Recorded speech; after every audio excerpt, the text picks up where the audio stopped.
Thank you, Russell. Now I have some expectation to live up to. Pressure. We already overcome the major challenge of loading my slides from the company laptop onto here, so pretty confident that it's going to be smooth sailing. Thank you very much, Jean. Very much appreciated. So first of all, thank you for the invitation. So I think the perspective of my talk is going to be largely based on my experience of, as Russell said, having managed and run several training programs in research organizations, institutions, academia, and now industry. I had thought of starting maybe with my personal journey, but kind of Russell already sort of gave an overview of what my journey so far has been. And I have to say, so I joined AstraZeneca 5 years ago, just over 5 years ago here in Cambridge in the UK, with the remit of develop a training program for upskilling R&D. So my target audience is researchers within the organizations, all of the roles that R&D encompasses, so going from the scientist all the way to existing practitioner data scientists. And about 2 years ago, my role slightly changed because I became the head of the team. So the remit has slightly broadened from just more traditional education approach through community of practices, and also how we support and enable external AI innovation. So how do we, the company partners with external talent, to advance our pipeline? So again, as I thought about putting together this talk, I've been thinking about some of the challenges, similarities and differences between the way that we operate in terms of research environment in academia versus industry. And I'll give you some case studies of things that we have been doing at AstraZeneca, not just necessarily as part of my team, but more broadly in terms of contributing to development of educational initiatives, and then obviously some of the initiatives that I particularly lead. So I did kind of want to frame a little bit what my team within AstraZeneca does. So we really have three major pillars. One is equipping our workforce with the skills that are needed to thrive in the age of AI. I'm sure you have made up your mind of what that might mean, you know, based on your experience in the talk that we have already seen. Connecting people across the organization. Surprise, surprise, there are plenty of silos in a company like there are in any other organization. So how do we bring our experts together, connect, make them exchange experiences? How do you use data science in R&D, but also how you use data science in finance and other parts of the companies, commercial, and so on. And then you think, you know, once we have provided them with the skills and we have connected them, how do we allow them to leverage innovation? So things that they have not been thinking about perhaps from the start, and support them in accelerated the value generation through innovation. We do so through a series of interventions, some, you know, that are absolutely comparable to what happens in academic setting, your traditional education, and we have a portfolio of instructor-led courses. We cover topics from, you know, basic coding to more advanced data science topics. We leverage a lot of external content through content providers. We partner with academics in delivering some of the courses. And we run also some programs that are perhaps a little bit more specific to the UK ecosystem, like apprenticeships. And I will cover that example as well. And then we have, again, you know, your traditional community type of activities, hackathons, annual symposia, again, nothing different from what you experience in other settings. Perhaps a little bit different what we do in the innovation space, and I will touch on one particular aspect of our AI innovation activities where there is a clear correlation and opportunities to better collaborate between industry and academia. Just to reassure you, you know, our footprint is, I would say, significant, perhaps in an organization of 100,000 people, not so much, but R&D is about 20,000, 25,000 people at AstraZeneca. So, you know, we offer, we have communities are over 5,000 individuals that come together for our events, communities of practice. We have a lot of self-study content available. So again, and we do spend a lot of time measuring value and impact of our activities effective? Do they allow really people to connect, learn something new, and feel more part of the community? What I wanted to mention is that this is just what my team does, but I am in the data science and AI function, and we have recently also acquired our early career programs. So we have many early career initiatives across the organization, working in partnership with academic providers, whether it's at the graduate level, postgraduate level, summer placement, internships. I'll touch on some of those.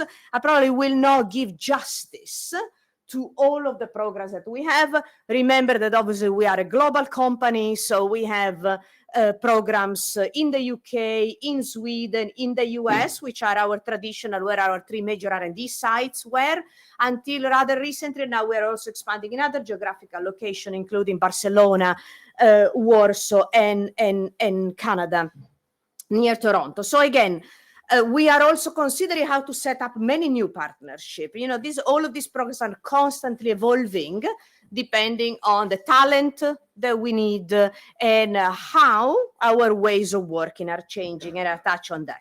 So this is just to kind of frame how we operate. I do appreciate that sometimes, you know, getting to terms with what the company does, particularly in this space, might not be as straightforward. So as I was preparing for this, I also thought, you know, about there are many reports that are coming out. This is just the World Economic Forum that came out at the beginning of this year.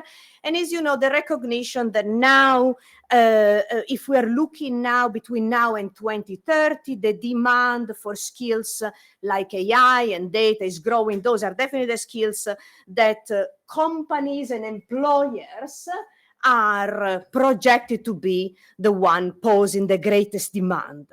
No surprise, it is encouraging to see also creative thinking, analytical thinking. So luckily, we're not just thinking about technical skills, which is one of the points that I'm going to be making later on. And I think also what some of those reports show, this is the Accenture report from 2024, is actually how not just the new skills that we will, the new roles that we will need, but also how individuals, which perhaps are in traditional roles, will need to think about reskilling. How is the role going to change now that we have the possibility of leveraging so heavily new technologies? Like plenty of the talks that we have seen have already sort of pushed that in that direction. The idea that we heard, you know, yesterday morning, we're going to create hybrid teams where we're with AI agents. How does that change the way that we operate and the way that we collaborate? So all of those, and I have also a case study that is a recent conversation that I have been, which is all about the Oxford-Cambridge growth corridor here in the UK. As you can imagine, just knowing a little bit about those two this geographical location, there are already many life sciences companies in this growth corridor, and this alone is predicted up to 2035 with the proper investment to see a growth of over 400,000 roles. Obviously, the tech industry is the one that is pushing the most, but we have demand also from the creative industry, from the environmental, and again, you know, AI, data science, digital technologies, skills in high demand, not necessarily always through highest education routes. So also thinking about alternative route to upskilling individual. And I'll come to that when I'll talk about apprenticeships and more example of vocational training. So I think it is obviously a no-brainer that having more collaboration between academic and industry to create, you know, a workforce that is effective in this new age of AI is of paramount importance. And I think primarily, I see two aspects of this. One, that is the technical training. So, technology is advancing at quite an unprecedented pace. How many of us were talking about agentic AI 6 months ago? Even within the organization, we were not talking about agentic AI that much, and now is the word that is on everybody's mouth constantly.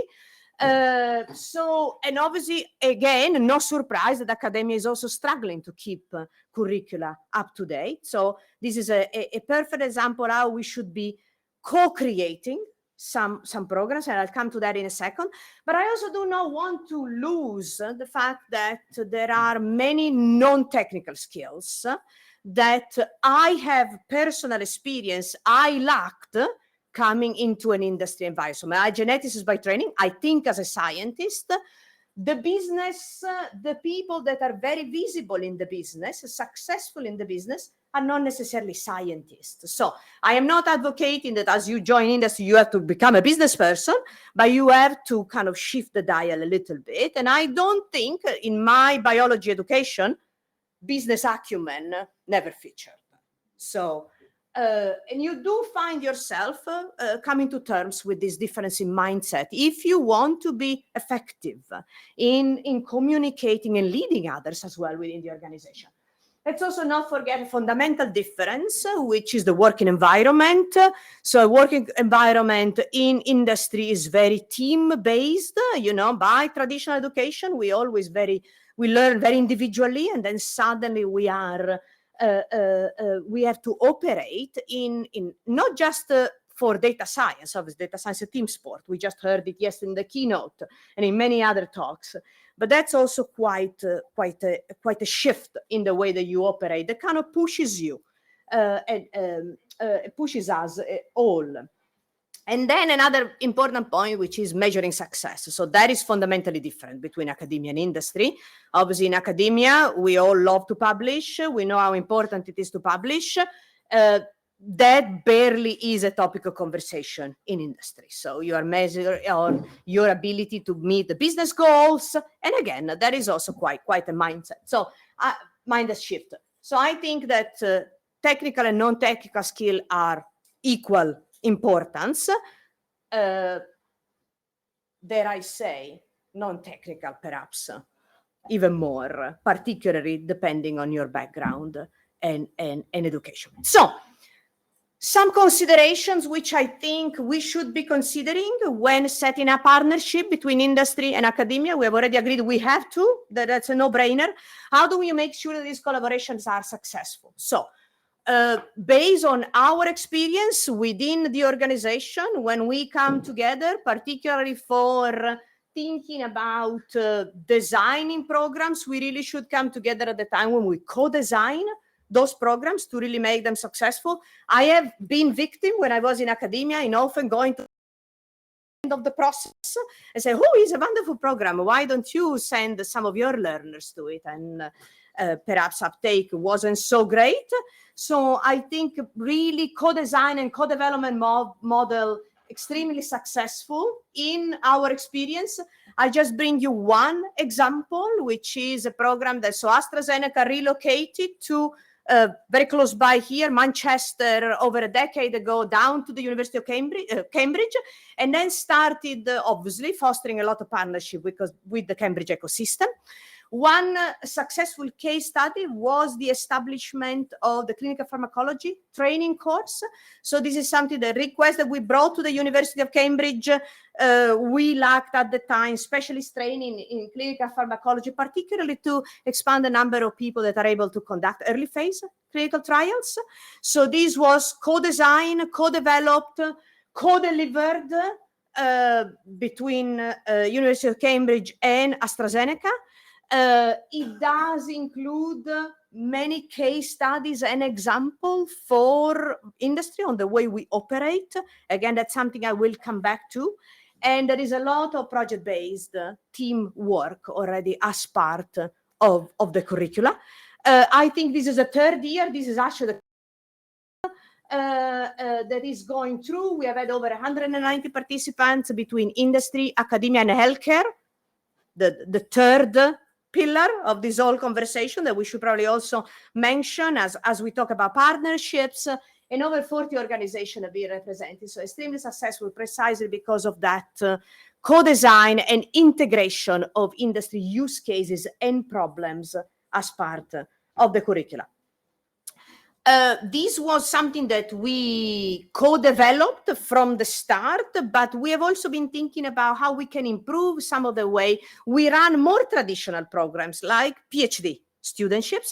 So we have a Cambridge PhD framework that has been running since 2015 that has through the years changed quite dramatically as well, particularly in the way that we design research projects. Again, in the past, what has happened, the research had all been agreed because maybe in some cases was already research that was already ongoing within the university, and the industry partner was sort of brought to the picture at the later stage. So I think the take-home message, this is not my sentence, but a sentence of Jackie Hall that leads early careers, we both need to have skin in the game. So really thinking about that co-designing of research from the beginning, 2 PhD students, 2 co-supervisors, one from academia, one from industry, to really provide that equal perspective of the two sides of the coin, if you wish.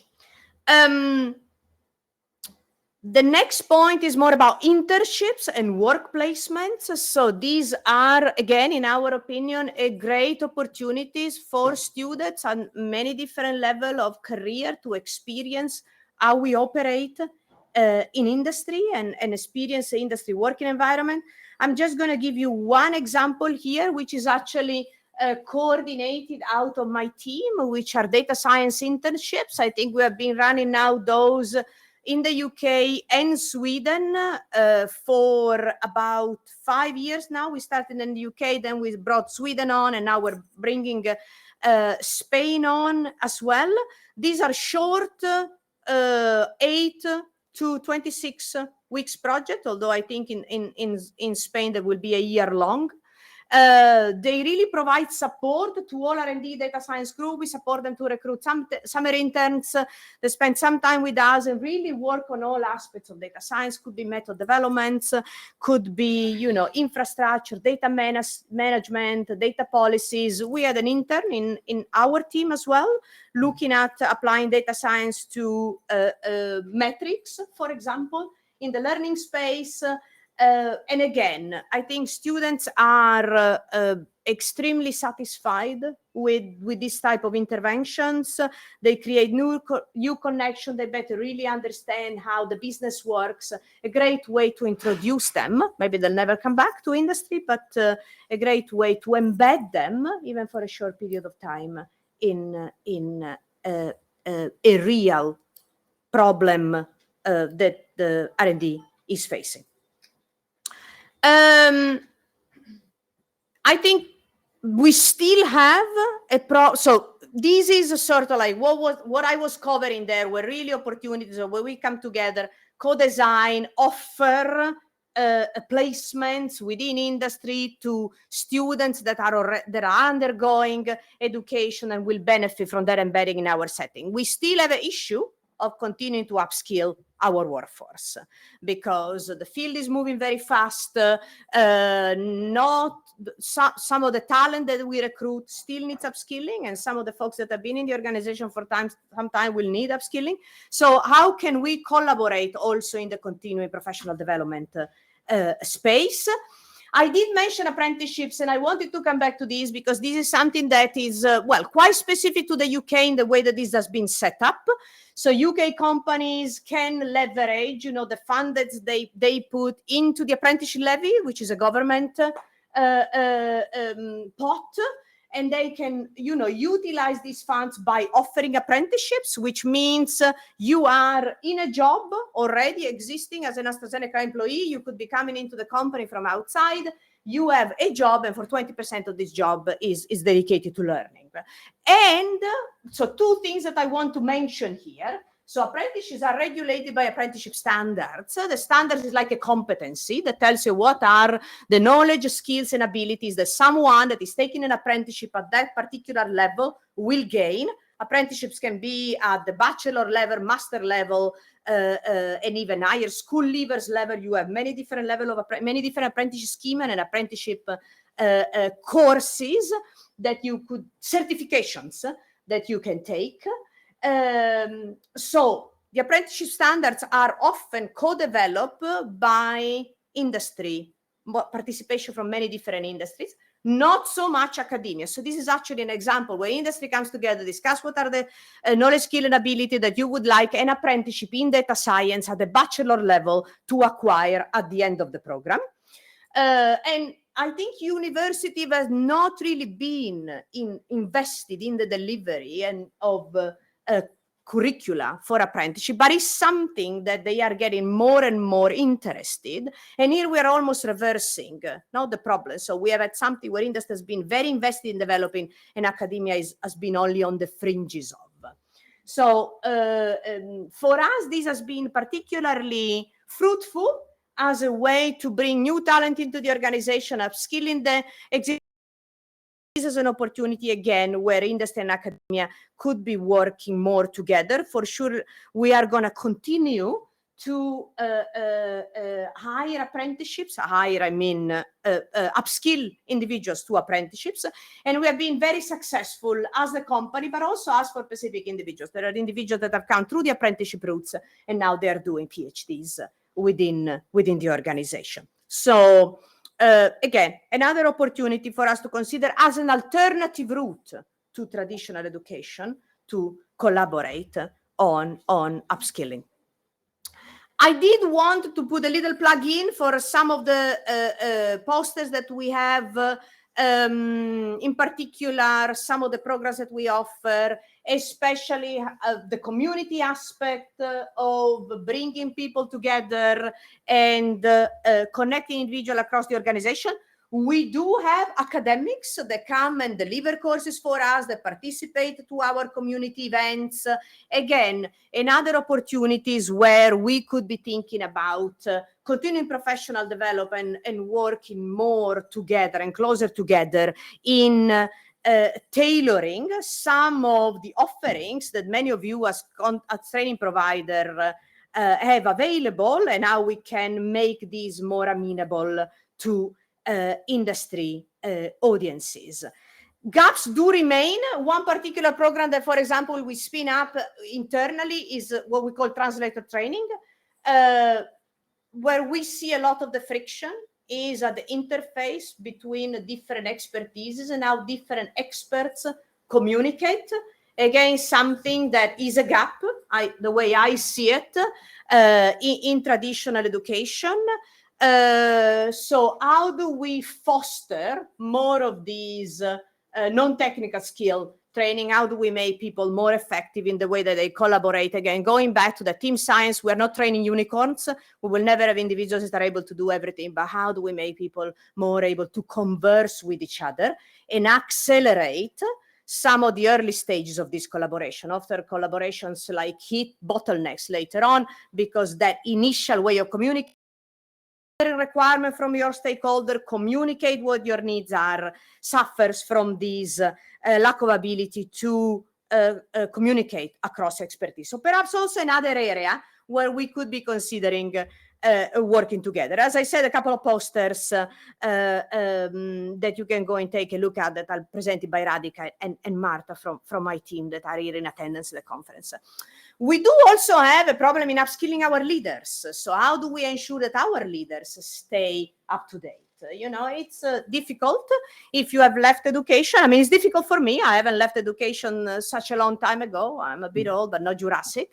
But how do I keep up? I'm a biologist. Technological advancement now are very hard to stay connected with. So one of the things that we have launched very recently is actually a reverse mentoring program. So we get early talent coming out of education. Maybe they are still in education. Maybe some of our apprenticeships, apprentices, some of our master students, graduate students that are fresher out of education. We put them in a room with a senior leader, and they exchange a sort of knowledge good also to bridge some of the hierarchical gaps within the organization, mutually benefit. The senior leader will acquire, you know, knowledge of some of the latest development, think about how that drives innovation, and the more junior person will have the opportunity to be exposed to more leadership. So something that we could also be thinking about doing more, even through ISCB, for example. This could be something that we could be considering spinning up as a program. And again, we can clearly see how that is also an opportunity for us to collaborate. The last thing that I wanted to touch on was more in the space of nurturing kind of entrepreneurial skills and supporting startups. So I think I was very recently at a meeting when this was brought up, and somebody said, well, we cannot always let AstraZeneca buy us. And I thought it was a good point. I did feel a bit on the spot because I was in the room, although I'm not one actually doing the buying. But I think that, again, that entrepreneurial skills, how do we nurture, how do we get PhD students from the very beginning of their research to think about the translational aspects of translational potential of what they do. And obviously it's a no-brainer that industry could play a mentorship role in this space. But again, how do we support the development of incubators, accelerators in collaboration with academia? We do have an example, AZ. This is all like, you know, you can access it, Google it, ChatGPT it, if that's what you use these days, which is open innovation. So our open innovation program is, again, precisely the idea. How do we advance research together? How we forge partnership with researchers around the globe to really support innovation, nurture talent, and make individuals that want to develop, you know, a startup, really mentor them in this space. So I think also another great opportunity where we could be working more together, maybe think about having more of those incubators in different geographical, but even, as I say, in the context of ISCB, how we can play their role in helping the development of those entrepreneurial skills. I might skip the last slide and sort of come to the conclusion, and then I have kind of a little bit of a spanner in the works at the very end. So I think sort of kind of summarizing a little bit what I say. So this idea of co-developing programs together, use this as an opportunity to keep academic curricula more up to date and infuse them with industry case studies, think about what type of activities can we do where we expose individuals to our challenges. Open challenges is something we do through open innovation, for example. How do we make that a mean that we utilize more often to connect the two sides of the coin? Thinking about alternative training pathways, I mentioned apprenticeships, but there might be other vocational training that we also want to think about developing. And again, thinking about how do we upskill individuals at all stages of career progression. I am a great believer of industry placement, internship, learning, experiential learning opportunities. And as I was talking to Sarah, which was brainstorming with me when we were putting these slides together, and also in preparation for something else that I'll tell you in the next slide, should we also consider placement for educators? An experience, how do we do things, and then think about adding more examples in academic curricula of how from representing kind of industry perspective and the ways we work. Hackathons, datathons, I think really these are very powerful formats, and we should be thinking about, you know, industry sponsor hackathons and datathons where, again, people come together and experiment with some of our problems. And then mentoring opportunities, as I mentioned before, different aspects of it, whether it is for upskilling or whether it is really for enhancing those entrepreneurial skills. And this, I hope it is, you know, the beginning of a much longer conversation that we can have, maybe also with more industry partners in the room. So we want to continue this conversation actually session that we have that is co-organized between myself, Sarah, and Michelle, which are also in the room, will be all about sort of unraveling the problem a little bit more, exchanging ideas, exchanging experience, and maybe make some proposals to ISCB of what we could be doing in this space together. So you are all invited, needless to say. And the spanner is, you know, something that I've been thinking about actually more recently. I've been doing a little bit of soul searching, you know, on how agentic AI really has the potential of revolutionizing the way we learn, you know, and in light of all that I said, that you can probably completely forget, maybe there is also a point of, you know, if agentic AI is really going to change the way that we learn, the way that we upskill, how is that going to shape some of the collaboration that we could be having going forward? You know, we were discussing, for example, you know, if now there is so much content out there for learning that we could be leveraging, are we all going to reinvent a large language model to be able to do so? Should we develop some of these more collaboratively? And then we can, you know, all of us can embed it in our organization to cover also some of the more company specific or research specific content that you might have in all of your organization. So very interesting to hear also how you think that these will shape, should shape sort of collaborations going forward. And I think I'll stop there.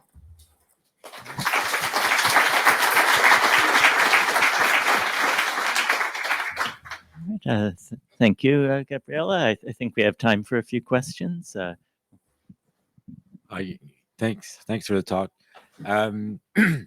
The relationships, this is specific to your company, but I think it's actually true for a lot of companies, that your company seems to have a lot of relationship with other European countries, North America, and not much in Africa and not much in South America. Yes. Do you want to comment about that? Well, so I probably would say that the perspective that I've given you is the perspective of R&D. So the R&D sites are an R&D workforce as traditionally being located in specific countries. Having said that, you know, the footprint of the organization is changing. So we are looking at expanding and our offer is obviously global, so anyone can consume what we offer. But specifically for these programs, we are looking at partnerships that we can set up in other countries. India, we have a very large portion of the workforce, whether it is R&D or not, in based there. And, you know, I think my bias it was due to R&D, but I completely agree with you that there are plenty that we can do in that space. And as another comment that we made yesterday is how all these new technologies democratize also learning. How can we then concentrate some of the experiential learning activities in involving a broader spectrum of our workforce? But I completely take your point. I had a question. Sure. So I work in industry and I lead a data science team. And what I see is there's the dinosaurs like me who've been there for a while, right? And there's the new new folks that are coming in that have this AI and machine learning knowledge. So my question is, for the people who have been there for a while, mid-career, late career, do you see like an appetite for retraining those folks or upskilling? Carved out time, or do you think it's still very much kind of do it in your own time? The appetite is there. Whether then that appetite is mirrored with setting up an adequate amount of time to be able to do so, question mark. That's why we are trying to put in place also like the reverse mentoring, other opportunities where it's not going to be the individual being asked to sit through some self-study content. So thinking about how do we, you know, our communities are open to anyone So we have a spectrum of knowledge and abilities that participate. I fail to say that we also have a company-wide program that is about thriving in the age of AI that has been taken by senior leaders. So the appetite is definitely there. I think it's more than for us to think about what are going to be the most effective intervention for the upskilling of these individuals to be effective because they don't have time and all of that. So I also thinking about, again, if we do leverage agentic AI and we are able to develop solutions that are more about upskilling in the flow of work, how is that going to be helpful, for example, also for the dinosaurs? Great talk. Thanks, Okay. Gabri. I'd like to hear your opinion on what role short format training might have in this landscape. Yes. So that's where I was going when I talked about, continuing professional development and thinking about, so we do a lot of internally, the type of courses that I've always been running at the University of Cambridge, EBI, sadly with, perhaps some downsides. So we've never gone back to do things in person. So we still do things virtually, and the efficacy of that is possibly less than. So I am a firm believer that short, hands-on type of courses should continue to be part of the curricula that we offer. We know they are not scalable. Again, I default in thinking about how can we really leverage these new technologies, provide some of the foundational training through there, and then how do we complement that with the practical cohort base? How do we keep the human element there of learning with others yet? But there is definitely, industry staff does consume the short-term type of learning. I need to connect you with all the Mississauga site, Michelle. You'll have like 1,200 people there. Okay, so my question is going to sound intelligent because it's actually the question. My answer. It's actually the question you asked me, so I'm not. Oh gosh. But it's based upon this last slide that you ended on, which is I'm wondering. It makes me think and emphasizes. We all know about AI hype, right? And so now we're going. I'm sure AI is infiltrating every other element and aspect of the country, especially leadership will have a perception of, is it going to be good at making a drug or not, which is something that we can actually test because the drug will work or not work. But for learning in a space where assessment is not going to traditionally be as important, how do we avoid, or how do we think about actually measuring the impact of learning and not being fooled by saying, oh, the AI is taking care of everything. In fact, why do I have a training team at all? Because now I can just download this AI and get them to be trained by that. How do we think about that, both to really take advantage of the AI when it's good and doing something, but also not be burned and have the illusion that it's actually done something when it hasn't? So I don't have the answer to that, but where my mind is at the moment is experiment. Try something in a controlled study where we have a comparison, something that we have done for a long time that maybe we know is of good quality, gives, has given us some impact that we have been able to measure, and then see how, a comparable AI solution would do in this space. I think one thing based on some of the simulation of the tools that I have seen out there, which I think is also would be interesting to experiment with, is that an element of assessment that you can build into those systems. So see what would there be their suggestion, because we have been talking about the impact of the type of learning that we do for some times, and have we cracked that nut? I also don't know. We've done great work, but maybe curious of seeing also all the potential and the promise of these advanced analytics that we could do in this space. So my sort of suggestion would be experiment. Let's try something. Let's see what it does, how it does, and perhaps let's involve some learners in the loop, like Marta always reminds me of. Maybe we should ask some learners what they think. So I think, yes. Thank you. I'm afraid we're going to have to move on to keep on schedule, but I hope others